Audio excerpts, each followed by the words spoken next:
ನಮಸ್ಕಾರ ಸ್ನೇಹಿತರೆ, ಎಲ್ಲರೂ ಹೇಗಿದ್ದೀರಾ? ಎಲ್ಲರೂ ಸಖತ್ತಾಗಿದ್ದೀರಾ ಅಂತ ಭಾವಿಸ್ತೀನಿ. ಇನ್ನೊಂದು ವಿಡಿಯೋಗೆ ಸ್ವಾಗತ. ಸ್ನೇಹಿತರೆ, ಪ್ರತಿಯೊಬ್ಬರ ಜೀವನದಲ್ಲಿ ಒಂದು ಕಥೆ ಇರುತ್ತೆ, ಆದರೆ ಕೆಲವರ ಕಥೆಗಳು ಮಾತ್ರ ಇತಿಹಾಸ ಆಗುತ್ತೆ. ಒಂದು ಸಣ್ಣ ಊರಿಂದ ಜಗತ್ತಿನ ವೇದಿಕೆಗೆ ಹತ್ತಿದ ವ್ಯಕ್ತಿಯ ಕಥೆ ಇದು. ಹೀರೋ ಆಗಿ ಹುಟ್ಟಿದವರಲ್ಲ, ಆದರೆ ತನ್ನ ಕಥೆಯಿಂದ ಹೀರೋ ಆದವರು. ಇವರೇ ನಮ್ಮ ರಿಷಬ್ ಶೆಟ್ಟಿ. ಕರ್ನಾಟಕದ ಕರಾವಳಿ ಭಾಗ ಕುಂದಾಪುರ ಹತ್ತಿರದ ಒಂದು ಸಾಮಾನ್ಯ ಕುಟುಂಬ ಇತ್ತು. ಅಲ್ಲಿ ಹುಟ್ಟಿದ ಬಾಲಕನೇ ಪ್ರಶಾಂತ್ ಶೆಟ್ಟಿ. ಅವರಿಗೆ ಬಾಲ್ಯದಿಂದಲೇ ಒಂದು ಮಾತು ಮನಸ್ಸಲ್ಲಿತ್ತು, ನಾನು ಸಿನಿಮಾ ಲೋಕದಲ್ಲಿ ಏನಾದರೂ ಮಾಡಬೇಕು ಅನ್ನೋದು.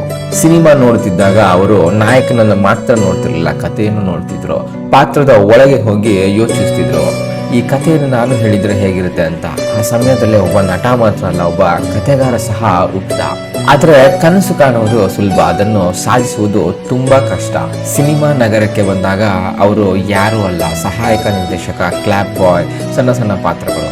ನಾಯಕನಾಗಬೇಕೆಂದು ಕನಸು ಕಂಡವನಿಗೆ ಈ ಕೆಲಸಗಳು ಕೆಲವೊಮ್ಮೆ ಕಠಿಣ ಅನಿಸ್ತಿತ್ತು, ಕೆಲವೊಮ್ಮೆ ನೋವು ತರ್ತಿತ್ತು. ಜೀವನ ಸಾಗಿಸಬೇಕಿತ್ತು, ಅದಕ್ಕಾಗಿ ಮಿನರಲ್ ವಾಟರ್ ಕ್ಯಾನ್ ಡೆಲಿವರಿ ಸಹ ಮಾಡಿದ್ದಾರೆ. ಒಬ್ಬ ಕಲಾವಿದ ಜೀವನದೊಂದಿಗೆ ಹೊರಡುತ್ತಿದ್ದನು, ಕನಸಿನೊಂದಿಗೆ ಅಲ್ಲ. ಆದರೂ ಅವನು ಒಂದೇ ಮಾತು ನೆನೆಸ್ಕೊಂಡ, ಇದು ನನ್ನ ಅಂತಿಮ ಹಂತ ಅಲ್ಲ. ಪ್ರತಿ ನಿರಾಕರಣೆಗೂ ಅವನು ಇನ್ನಷ್ಟು ಬಲವಾಗುತ್ತಿದ್ದ. ಸಿನಿಮಾ ಅವರಿಗೆ ಉದ್ಯೋಗ ಅಲ್ಲ, ಅದು ಅವರ ಜೀವನ. ಪ್ರತಿದಿನ ಸಿನಿಮಾ ನೋಡುತ್ತಿದ್ರು, ಕತೆಗಳನ್ನು ಬರೆಯುತ್ತಿದ್ರು, ಸಿನಿಮಾ ಹೇಗೆ ಮಾಡಬೇಕು ಅನ್ನೋದನ್ನ ಕಲಿತಾ ಇದ್ರು. ಅವರು ತನ್ನದೇ ಒಂದು ಶೈಲಿಯನ್ನು ರೂಪಿಸಿಕೊಂಡ್ರು. ನೈಸರ್ಗಿಕತೆ, ಸರಳತೆ, ಜೀವನದ ನಿಜವಾದ ಭಾವನೆ, ಇವು ಅವರ ಕತೆಗಳ ಆತ್ಮ. ಮೆಟ್ಟಿಲು ಹತ್ತುತ್ತಾ ಒಂದು ದಿನ ಅವರಿಗೆ ಒಂದು ಅವಕಾಶ ಸಿಕ್ತು.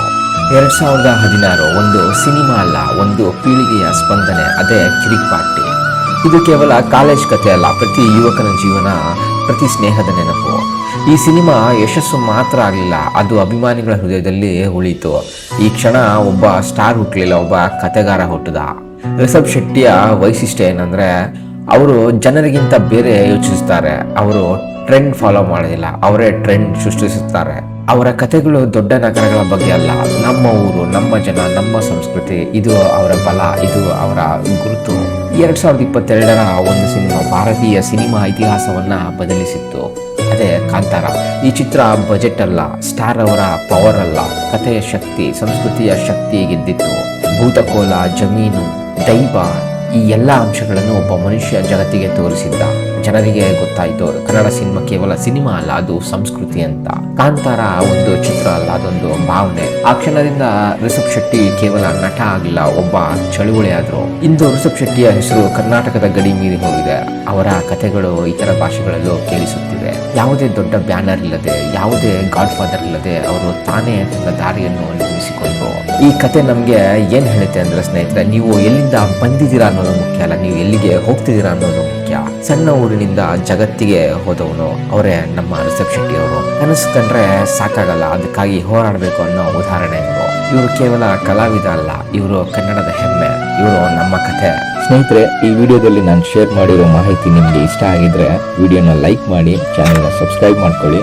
ಇನ್ನೊಂದು ವಿಡಿಯೋದಲ್ಲಿ ಸಿಗೋಣ ಸ್ನೇಹಿತರೆ.